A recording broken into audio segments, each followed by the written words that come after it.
18 মাস পর এখন আমার যাওয়ার পালা। আমি আজ আমার কাজ হতে বিদায় নিতে আপনাদের সামনে এসেছি। আগামী দিন নতুন সরকার দায়িত্ব গ্রহণ করবে। এর মাধ্যমে আমাদের 18 মাসের দায়িত্বের সমাপ্তি হবে। বিগত 18 মাস আমার উপর অর্পিত দায়িত্ব নিষ্ঠার সাথে পালন শেষে একটি নির্বাচিত সরকারের কাছে দায়িত্ব হস্তান্তরের প্রাক্কালে অন্তর্বর্তী সরকারের প্রধান উপদেষ্টা হিসেবে আজ আমি আপনাদের কাছ থেকে বিদায় নেবার জন্য উপস্থিত হয়েছি। আজ বিদায়ের দিনে 5ই আগস্টের কথা স্মরণ করে আপনাদের কিছু কথা বলব।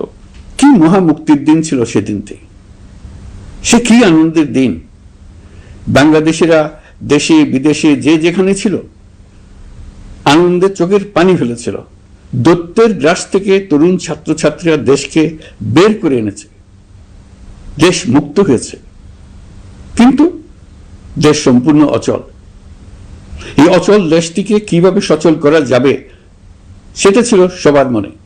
অভ্যুত্থানের ছাত্র নেতারা ঠিক করলো দেশকে সচল করার জন্য একটি সরকার লাগবে। সরকার গঠন ও চালাবার জন্য তারা আমাকে খবর দিল। আমি তখন বিদেশে, আমি দায়িত্ব নিতে রাজি না। তারা জাতির প্রতি কর্তব্য পালনের কথা বলে আমাকে রাজি করালো। 18 মাস পর এখন আমার যাওয়ার পালা। আমি আজ আমার কাজ হতে বিদায় নিতে আপনাদের সামনে এসেছি। আগামী দিন নতুন সরকার দায়িত্ব গ্রহণ করবে।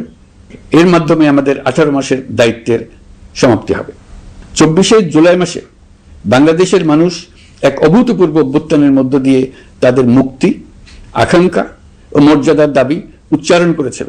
সেই সময় দেশ একটি গভীর রাজনৈতিক, অর্থনৈতিক, প্রাতিষ্ঠানিক ও মানবিক সংকটে নিপতিত ছিল। রাষ্ট্রযন্ত্রের উপর মানুষ আস্থা হারিয়ে ফেলেছিল। গণতন্ত্র হয়েছিল ধূলিসাৎ, ভবিষ্যৎ ছিল অনিশ্চিত। ঠিক সেই সংকটময় সময়ে আমাকে আহ্বান জানানো হয়েছিল একটি লক্ষ্য সামনে রেখে বাংলাদেশকে আবার স্বাভাবিক জীবনে ফেরানোর জন্য 3টি দায়িত্ব দেওয়া হয়েছিল: সংস্কার, বিচার এবং নির্বাচন। আমি ও আমার সহকর্মীরা সবাই আমরা সেই অঙ্গীকার রক্ষার চেষ্টা করে গেছি। কোথায় কতটুকু সাফল্য অর্জন করতে পেরেছি, কোথায় ব্যর্থ হয়েছি, সে বিচারের ভার আপনাদের উপর থাকলো। আমাদের প্রচেষ্টায় কোনো ঘাটতি ছিল না। আমরা মানবতা বিরোধী অপরাধ, দুর্নীতি ও অনিয়মের বিচার প্রক্রিয়াকে রাজনীতি ও প্রতিশোধের ঊর্ধ্বে রেখেছি। আমরা ভঙ্গুর প্রতিষ্ঠানগুলোর প্রশাসনিক, বাণিজ্যিক, আর্থিক সংস্কারে হাত দিয়েছি, যাতে ভবিষ্যতে কোনো সরকার জনগণের ইচ্ছার বিরুদ্ধে নিজেকে স্থাপন করতে না পারে। আর সর্বোপরি আমরা একটি উৎসবমুখর, অবাধ, নিরপেক্ষ, শান্তিপূর্ণ, পরিচ্ছন্ন ও বিশ্বাসযোগ্য জাতীয় নির্বাচনের আয়োজন করেছি, যার মাধ্যমে জনগণ আবার তাদের ভোটাধিকার ফিরে পেয়েছে। এই নির্বাচন কেবল একটা ক্ষমতা হস্তান্তরের প্রক্রিয়া নয়, এটি বাংলাদেশের গণতান্ত্রিক ব্যবস্থার নতুন অভিযাত্রার সূচনা, নতুন বাংলাদেশের জন্ম।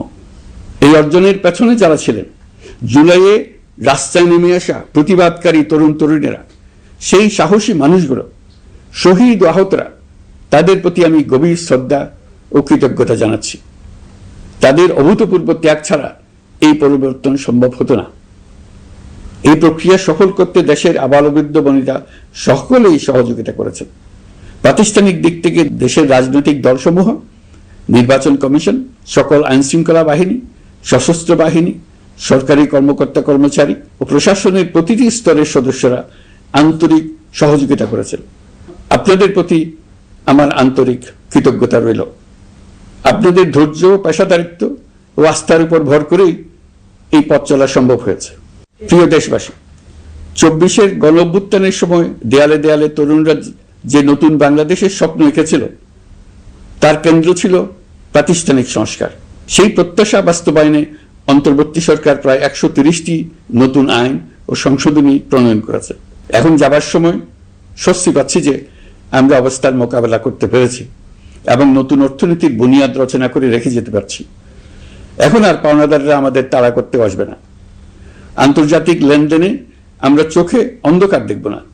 আমাদের রিজার্ভের পরিমাণ এখন $34 বিলিয়ন। আমাদের দেশপ্রেমিক প্রবাসী ভাই বোনদের রেমিটেন্সের টাকায় এই রিজার্ভ ক্রমেই বাড়ছে। নিত্য প্রয়োজনীয় পণ্যের দাম নিয়ন্ত্রণে সরবরাহ বৃদ্ধি করা হয়েছে, টিসিবির কার্যক্রম সম্প্রসারিত হয়েছে, বাজার তদারকি ও মজুতদারির বিরুদ্ধে কঠোর ব্যবস্থা নেওয়া হয়েছে। এর ফলে খাদ্য মূল্যস্ফীতি উল্লেখযোগ্যভাবে কমেছে। শ্রমিক অধিকারকে মানবাধিকারের অংশ হিসেবে বিবেচনা করে আন্তর্জাতিক শ্রম সংস্থার গুরুত্বপূর্ণ কনভেনশন সমূহ অনুসমর্থন করা হয়েছে।